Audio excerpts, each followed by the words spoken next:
The bridge of the U.S. Liberty hummed with quiet efficiency as Admiral Catherine Morrison reviewed the morning reports from across human space.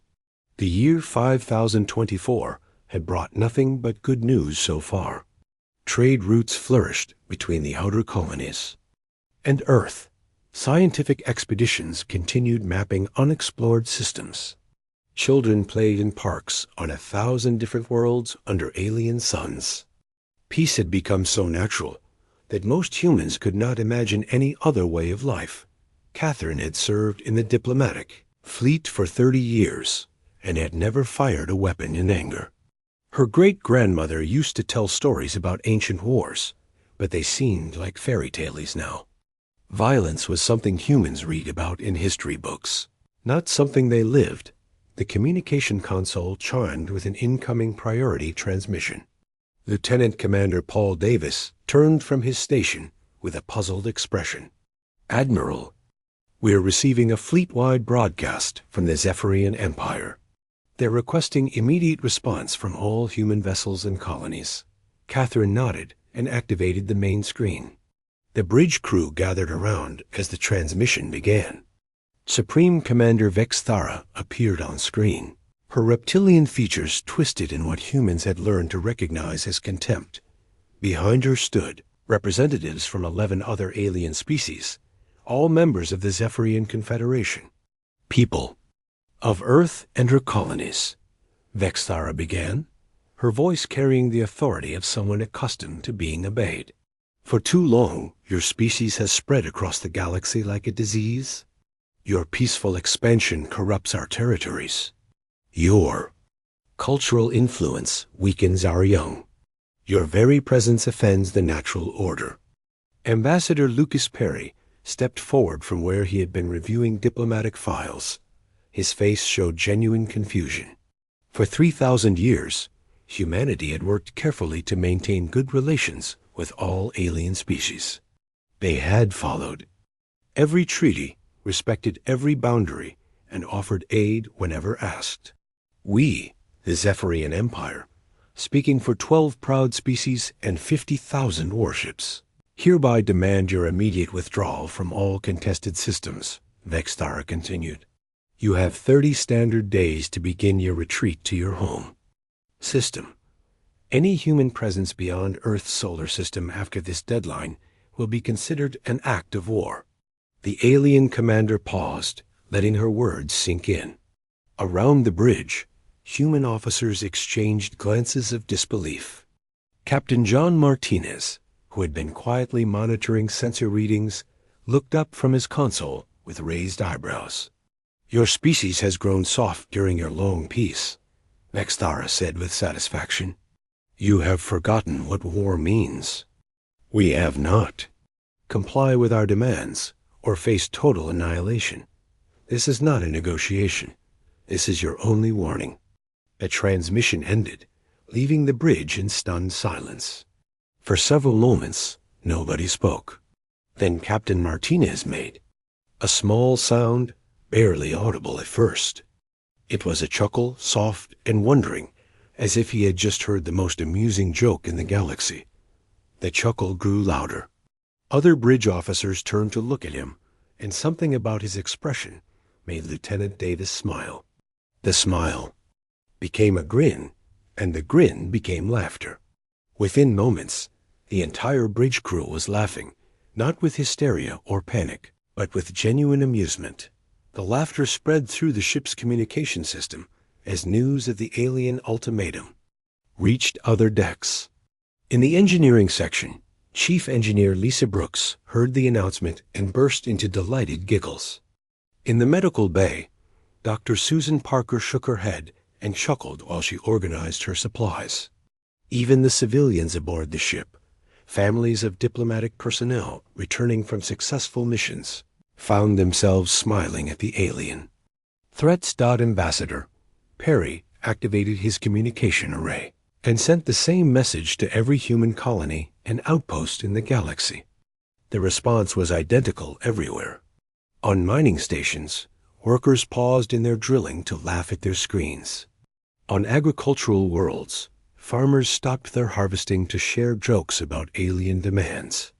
On research stations, scientists interrupted their experiments to discuss the amusing ultimatum. Dr. Helen Carter, the ship's chief historian, received an urgent request from Admiral Morrison to access the military archives. Helen had been aboard the Liberty for 15 years, but she had never opened those particular files. Most humans went their entire lives without needing to know what was stored in the sealed military sections of their libraries.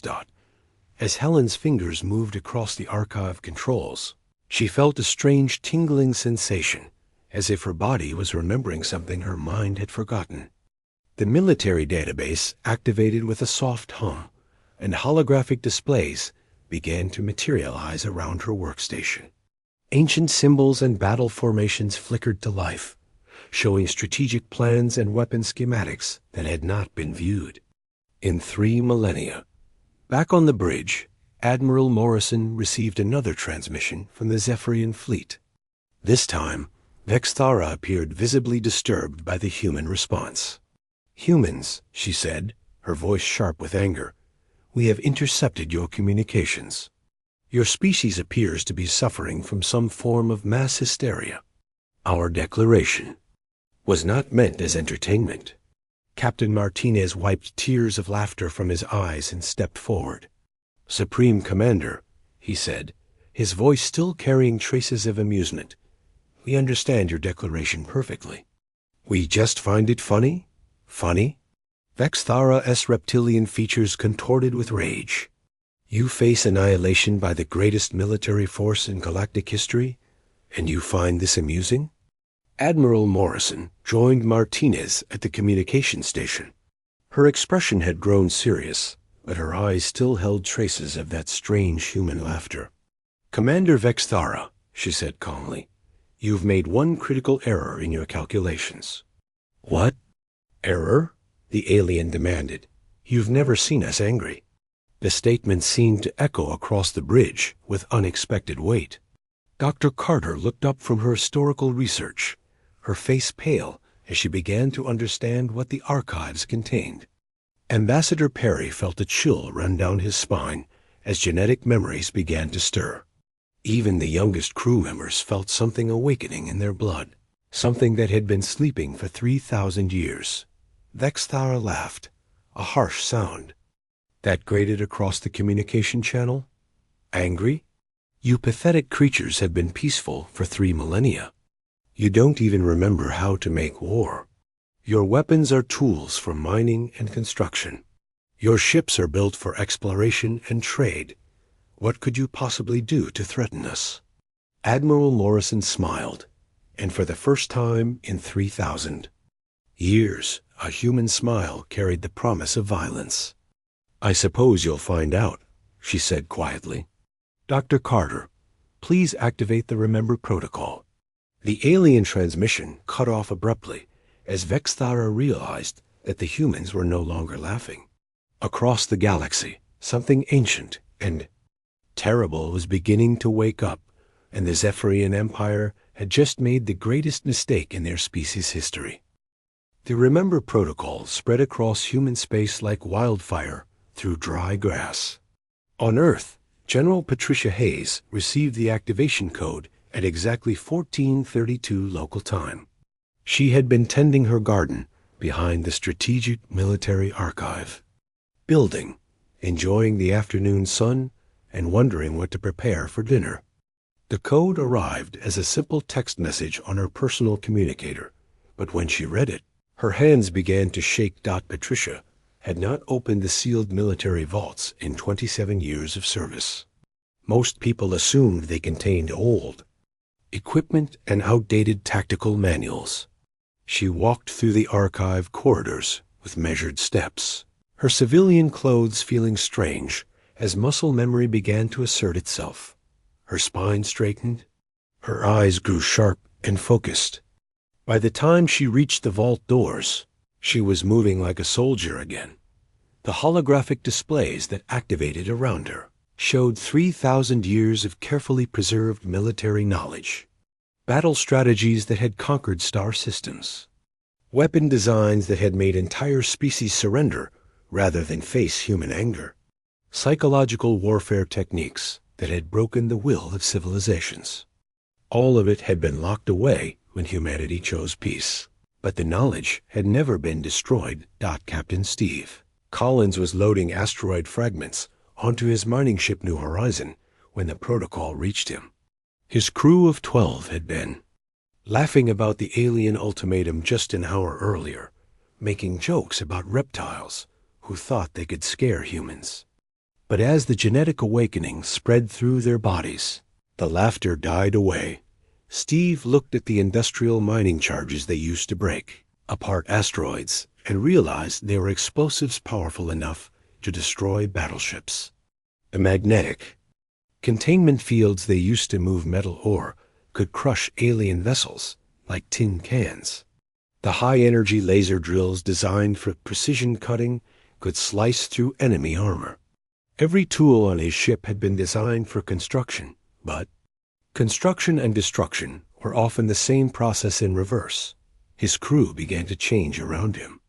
Engineer Lisa Brooks, who had spent 15 years designing terraforming equipment, started calculating how to convert atmospheric processors into chemical weapons.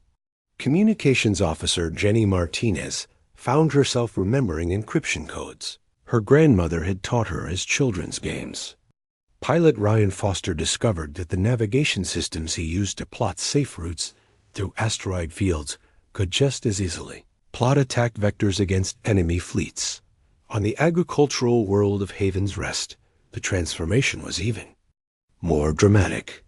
Teacher Susan Parker was conducting a routine lesson about galactic history when she received the protocol activation. As the genetic memories awakened, she began teaching her students about battlefield communications and tactical positioning instead of mathematics. The children listened with intense focus, as if they had been waiting their entire lives for this knowledge. Farmer Brad Thompson walked through his fields of grain and saw not food crops, but materials for biological weapons. The irrigation systems that brought water to his plants could deliver poisons to enemy populations. The fertilizers that made his crops grow could be converted into explosives. The harvesting machines that gathered his grain could be rebuilt as assault vehicles. The Zephyrian fleet chose that moment to launch their first attack. Supreme Commander Vexthara had selected Haven's Rest as an easy target, expecting to find defenseless farmers and civilians. The alien warships dropped out of hyperspace in perfect formation, their weapons charging as they prepared to demonstrate human helplessness to the galaxy. They found something very different waiting for them. The mining charges that Steve Collins had been moving were now drifting through space around Haven's Rest, disguised as ordinary debris. When the Zephyrian ships approached, the charges detonated in carefully coordinated sequences, creating a deadly maze of explosions that destroyed 6 alien vessels. Before they realized they were under attack, the remaining alien ships tried to retreat, but Lisa Brooks had converted her atmospheric processors into gravity manipulation devices. The artificial gravity fields that normally helped create breathable atmospheres now trapped the alien fleet in crushing gravitational wells. Zephyrian vessels built for speed and maneuverability found themselves moving through space like insects. Trapped in honey. Colonel Alice Turner emerged from retirement on Haven's Rest to coordinate the planetary defense. She had been teaching children how to grow vegetables that morning, but by afternoon she was organizing farmers into military units with terrifying efficiency. The grain silos became ammunition depots. The irrigation canals became defensive trenches. The farm equipment became armored vehicles. The battle lasted 3 hours. When it ended, 12 Zephyrian warships had been destroyed, and the surviving aliens were begging for mercy. The farmers of Haven's Rest accepted their surrender with the politeness that humans were famous for, then locked the prisoners in converted grain storage facilities that had suddenly become perfectly functional detention centers. Dr. Helen Carter analyzed the battle reports from her position aboard the UES Liberty and felt a chill of recognition. The tactical patterns used by the human defenders were identical to strategies from 3,000 years ago, when human armies had swept across the galaxy like an unstoppable force. But these modern humans had never studied those ancient battles. The knowledge had simply awakened in their blood when they needed it. On research stations throughout human space, scientists were making similar discoveries. Dr. Kevin White, who had spent his career developing better methods for space agriculture, found himself designing weapons of mass destruction with the same casual expertise he had once used to improve crop yields. His fellow researchers worked beside him, their faces calm and focused as they converted decades of peaceful research into instruments of war. The galaxy's neutral species began to take notice. Ambassador Perry received urgent communications from dozens of alien governments asking what was happening to humanity. Their diplomatic sensors were detecting massive energy signatures from human colonies that had been peaceful for millennia. Trade ships reported that human civilians were now carrying weapons and speaking in military terminology that had not been heard for 3,000 years. The Zephyrian Empire found itself facing an enemy that should not have existed. Every intelligence report confirmed that humans were peaceful, technologically advanced, and completely unprepared for war. But every battle report told a different story. Human colonies were not just defending themselves with desperate courage. They were fighting with the calculated precision of a species that had been born for war, and had simply chosen to forget that fact until the moment came to remember it again. Supreme Commander Vextara studied the tactical reports from Havens. Rest and felt the first stirrings of doubt about her great crusade against humanity. The Remember Protocol had been active for 7 days when Admiral Morrison noticed the first signs that something fundamental was changing in human nature. Reports were flooding in from across the galaxy about people who were remembering skills they had never learned and knowing things they had never been taught. Baker Jenny Martinez on the colony world of New Haven woke up one morning with complete knowledge of how to convert her industrial ovens into weapons manufacturing equipment. She had spent 23 years making bread and pastries for her community, but now she found herself calculating the precise temperatures needed to forge armor plating and the chemical mixtures required to produce military-grade explosives. Her hands moved with expert precision as she began converting her peaceful bakery into munitions. Factory teacher Ryan Foster discovered that his classroom lessons were changing without his conscious control. Instead of teaching children about literature and mathematics, he was showing them how to read tactical maps and calculate artillery trajectories. The children absorbed this knowledge eagerly, as if they had been waiting their entire lives to learn about warfare. Their parents watched with mixed wonder and terror as their peaceful offspring began playing war games with deadly serious concentration. Doctor Susan Parker made the most disturbing discovery of all while studying genetic samples from across the human colonies. The awakening was not just psychological or cultural. Human DNA itself was changing, activating dormant sequences that had been locked away for 3 millennia. Genes that controlled aggression, strategic thinking, and combat reflexes were switching on simultaneously across the entire species. Colonel Brad Thompson understood what was happening better than most. He had retired to his farming community on Harvest Prime, expecting to spend his remaining years growing food and teaching young people about agriculture.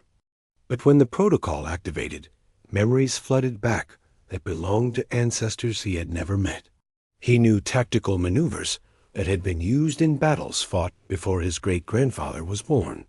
He could design fortifications using principles that had defended human colonies against alien invasions thousands of years ago. The farming community around him was transforming with frightening speed. Grain fields became training grounds where civilians practiced military formations. Irrigation systems were converted into communication networks that could coordinate defensive actions across entire continents. Farm animals were bred for different purposes now, selected for traits that would be useful in wartime rather than peaceful agriculture. Commander Alice Turner took charge of organizing the civilian population into military units.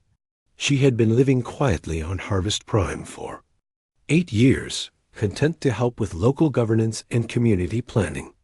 But the Protocol Awakening revealed knowledge that went far beyond civilian administration. She knew how to organize supply lines that could support armies across multiple star systems. She understood psychological warfare techniques that could break enemy morale without firing a shot. Most importantly, she knew how to turn ordinary citizens into effective soldiers in a matter of days rather than years. The Zephyrian Empire began to realize they had made a terrible mistake when their second wave of attacks met with complete disaster. Supreme Commander Vexthara had ordered simultaneous assaults on 12 human colonies, expecting to overwhelm the defenders with superior numbers and firepower. Instead, her fleets walked into carefully prepared traps that destroyed 3/4 of her forces before they could engage the enemy. On the mining world of Iron Ridge, Captain Steve Collins had turned asteroid processing equipment into a devastating defense network. The same magnetic fields that moved tons of metal ore now captured enemy ships and held them motionless while converted mining lasers cut them apart with surgical precision. The Zephyrian attack fleet found themselves fighting not just against weapons, but against the laws of physics themselves as humans bent industrial technology to military purposes. The agricultural colony of Green Valley presented an even more terrifying example of human adaptation. Engineer Lisa Brooks had spent the past week converting atmospheric processors into biological warfare systems. When the alien fleet arrived, they found themselves breathing air that had been carefully modified to include compounds that were harmless to humans but deadly to Zephyrian physiology. Half the alien crews were dead before they realized they were under attack. Dr. Helen Carter analyzed the battle reports and confirmed what everyone was beginning to understand. Humanity had not forgotten how to wage war. They had simply chosen to suppress that knowledge until it was needed. Every technological advancement made during 3,000 years of peace had military applications that were only now being explored. Medical research had taught humans about biological warfare. Physics experiments had revealed new ways to destroy matter at the atomic level. Even art and literature had preserved tactical knowledge disguised as cultural expression. The transformation was accelerating across human space. Lieutenant Commander Paul Davis reported that civilian spacecraft were being converted into warships faster than military shipyards had ever been able to produce them. Cargo haulers became missile platforms. Passenger liners were rebuilt as troop transports. Even small personal vehicles were being armed and organized into fighter squadrons. Most disturbing of all were the children. Schools across human colonies had abandoned their normal curricula in favor of military education. 10-year-old students were learning to operate advanced weapon systems. Teenagers were studying alien psychology and biology to identify weaknesses that could be exploited in combat. The youngest generation was adapting to the new reality faster than their parents, as if they had been born expecting this moment. The neutral alien species that had been watching the conflict with detached interest began to panic as they realized what humanity was becoming. Ambassador Perry received increasingly desperate communications from former allies begging for reassurance that humans would remain peaceful after the war ended. He found himself unable to provide those reassurances because he was no longer certain they were true. Dr. Kevin White led the rapid weapons development program that was producing new instruments of destruction every day. His research teams worked with frightening enthusiasm, their faces bright with the joy of scientists who had finally found the perfect application for their knowledge. 3,000 years of accumulated research was being converted into military technology with devastating efficiency. The Zephyrian Empire called for an immediate ceasefire after losing 2/3 of their invasion force in less than 2 weeks. Supreme Commander Vex Thara sent urgent messages to every government in the galaxy warning them that humanity was becoming something monstrous. But it was already too late to stop what they had started. 6 months after the initial declaration of war, the galaxy had become unrecognizable. Fleet Admiral Greg Adams stood on the bridge of the newly commissioned U's Vengeance, watching as human warships emerged from shipyards that had been building cargo vessels just weeks earlier. The transformation was complete now. Humanity was no longer defending itself. They were attacking.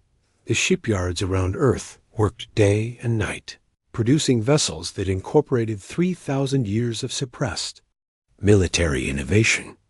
Ships that appeared to be standard exploration craft carried weapons that could crack planets. Medical vessels had been converted into biological warfare platforms. Even civilian passenger liners now bristled with hidden armaments that could emerge at a moment's notice. Captain Nicole Brown commanded the UES Vengeance with calm efficiency that would have been impossible for a human 6 months earlier. She had been a cargo hauler pilot before the war, moving supplies between peaceful colonies and never firing a weapon in anger. But the genetic awakening had given her tactical knowledge that spanned millennia. She could anticipate enemy movements before they happened and coordinate fleet actions across multiple star systems with instinctive precision. The Vengeance itself was a masterpiece of human engineering that demonstrated how thoroughly their species had changed. The ship looked like a standard diplomatic vessel from the outside, maintaining the elegant lines and peaceful appearance that had characterized human design for 3,000 years. But when combat began, hidden weapon ports opened to reveal artillery that could sterilize continents. Defensive systems activated that could bend space itself to deflect incoming attacks. Dr. Kevin White watched the ship's weapon systems charge for the first time and felt a mixture of pride and horror at what his species had become. His research teams had spent months converting peaceful medical and scientific equipment into instruments of war. The same scanners that had once diagnosed diseases now analyzed alien biology to identify the most efficient ways to kill each species. The machines that had grown food now manufactured biological weapons, tailored to specific genetic markers. A human approach to warfare violated every galactic convention about humane combat. When Zephyrian prisoners complained about the weapons being used against them, Captain Brown's response was simple and direct. "You started this war," she told them. "We are finishing it." Lieutenant Commander Paul Davis led the first human assault on a major Zephyrian stronghold, and the results shocked even his own forces. The humans did not simply defeat their enemies. They analyzed every aspect of alien psychology and biology, then used that knowledge to create weapons that exploited specific fears and weaknesses. Against the crystalline shard folk, they deployed sonic frequencies that caused physical pain by resonating with their mineral bodies. Against the gaseous cloud beings, they used electromagnetic fields that disrupted their cohesion and caused them to literally fall apart. The most terrifying aspect of human warfare was its precision. Every attack was calculated to cause maximum damage with minimum effort. Every weapon was designed to exploit a specific vulnerability that humans had discovered during their 3,000 years of peaceful observation. The aliens realized too late that humanity's diplomatic missions had been intelligence-gathering operations. Every cultural exchange had been an opportunity to study potential enemies. Every act of friendship had been preparation for eventual war. The Zephyrian Empire began to fragment as member species realized that humans possessed detailed knowledge about their most closely guarded secrets. The hive-minded collective found their mental links being disrupted by psychic weapons that turned their greatest strength into crippling weakness. The proud warrior culture of the Stonebearers discovered that humans knew about their secret rituals, and could use that knowledge to break their morale without firing a shot. Engineer Lisa Brooks led the technical teams that developed species-specific warfare techniques. Her background in terraforming had given her deep knowledge of atmospheric chemistry and biological systems.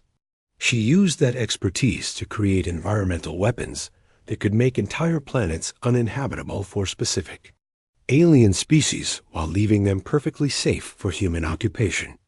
The weapons were so precisely targeted that humans could walk through areas that were deadly to their enemies without wearing any protection.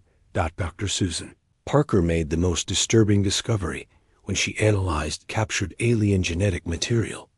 Humans had not just been studying alien weaknesses during their peaceful years. They had been developing ways to enhance their own capabilities by incorporating useful traits from other species. The genetic modifications were subtle enough to avoid detection, but they gave humans advantages in speed, strength, and sensory perception that made them superior to their enemies in direct combat. The neutral species that had remained out of the conflict began to panic as they realized the implications. If humans could analyze and exploit the weaknesses of the mighty Zephyrian Empire so thoroughly, what could they do to smaller and less powerful civilizations? Ambassador Perry received desperate communications from dozens of alien governments, offering tribute and alliance in hopes of avoiding human attention. Colonel Brad Thompson coordinated the ground assault on the Zephyrian homeworld with tactics that combined ancient human warfare traditions with advanced technology. His forces moved through alien cities like shadows, appearing and disappearing before the defenders could respond. They used knowledge of Zephyrian architecture and urban planning that had been gathered during decades of peaceful trade missions to navigate the cities with perfect efficiency. The assault was not designed to conquer territory or capture resources. It was designed to demonstrate that humans could strike anywhere at any time without warning.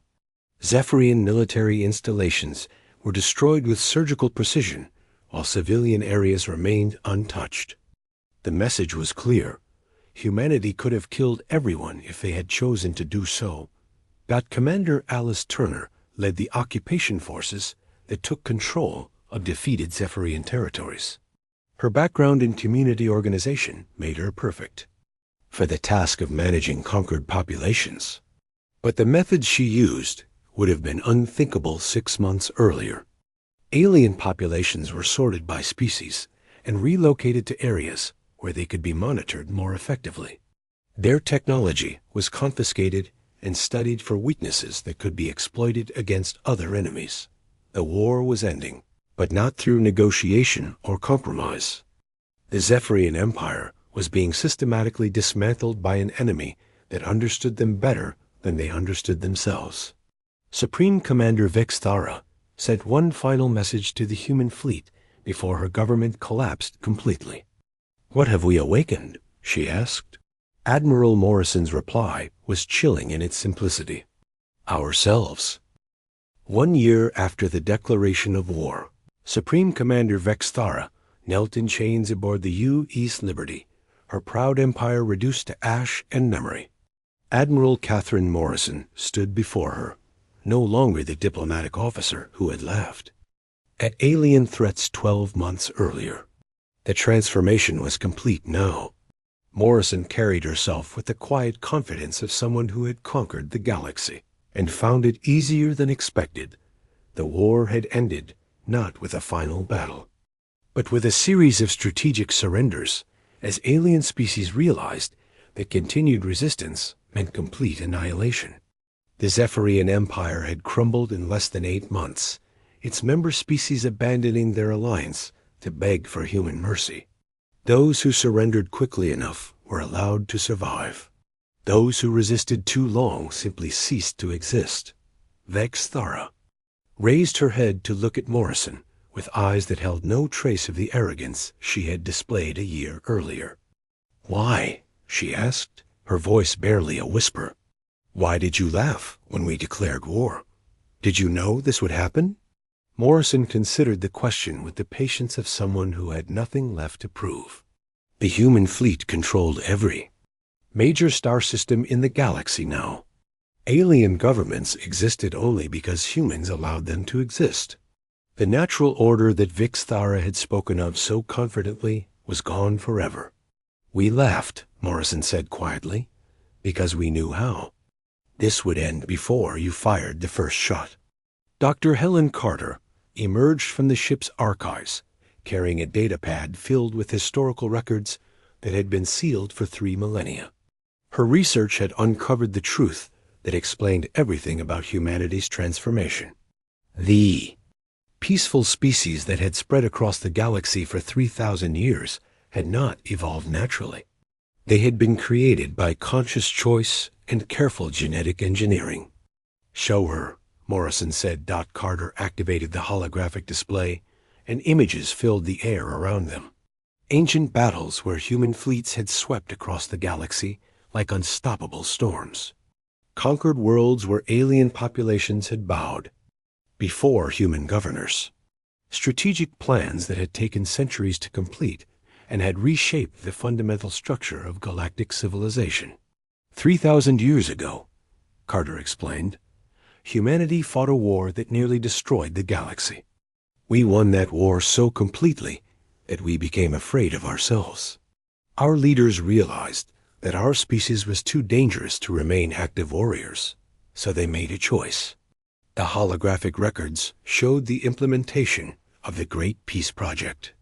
Genetic modifications that suppressed aggressive instincts. Cultural changes that emphasized diplomacy over conflict. Educational systems that taught children to value cooperation above victory. Most importantly, the creation of the Remember Protocol, a fail-safe system that could reactivate humanity's warrior nature if their survival was ever threatened. Vex Thara watched the historical records with growing horror as she understood what her empire had really done. They had not declared war on a peaceful species. They had activated a weapon that had been sleeping for 3,000 years, waiting for someone to be foolish enough to threaten its creators. Captain John Martinez joined them, his face showing the same calm satisfaction that all humans displayed now that the war was over. He had been the first to laugh at the alien ultimatum, recognizing instinctively what their threats would awaken. Every diplomatic mission we sent to your worlds was reconnaissance, he told Vex Thara. Every cultural exchange was intelligence gathering. Every trade agreement was preparation for this moment. The scope of human planning became clear as more records were revealed. For 3,000 years, humanity had been mapping every alien species in the galaxy. They had identified biological weaknesses, psychological vulnerabilities, and strategic blind spots. They had infiltrated alien governments and learned the locations of every military installation. They had even influenced alien culture through entertainment and education, subtly encouraging traits that would make their enemies easier to defeat when the time came. Ambassador Lucas Perry reviewed the final surrender documents as representatives from 67 alien governments formally submitted to human authority. The negotiations were brief and one-sided. Humanity no longer bothered with complex treaties or diplomatic compromises. The new reality was simple: obey human commands or face extinction. The galaxy now operated under what humans called the New Peace. Alien species were allowed to govern themselves as long as they followed human guidelines. Their military forces were disbanded and their weapons technology was confiscated. Their planets were monitored by human observation posts that could call for immediate intervention if any threat emerged. Engineer Lisa Brooks supervised the reconstruction of defeated alien worlds according to human specifications. The work was not punishment, but practical necessity. Alien civilizations were being rebuilt to ensure they could never again pose a threat to humanity. Their industrial capacity was limited to peaceful purposes. Their population growth was carefully controlled. Their educational systems now taught the importance of cooperation with human interests. Dr. Kevin White led the teams responsible for assuring that the new order would be permanent. His research groups developed monitoring systems that could detect signs of rebellion before they became dangerous. They created genetic modifications that would make alien species more cooperative and less aggressive. Most importantly, they established protocols for dealing with any future threats that might emerge.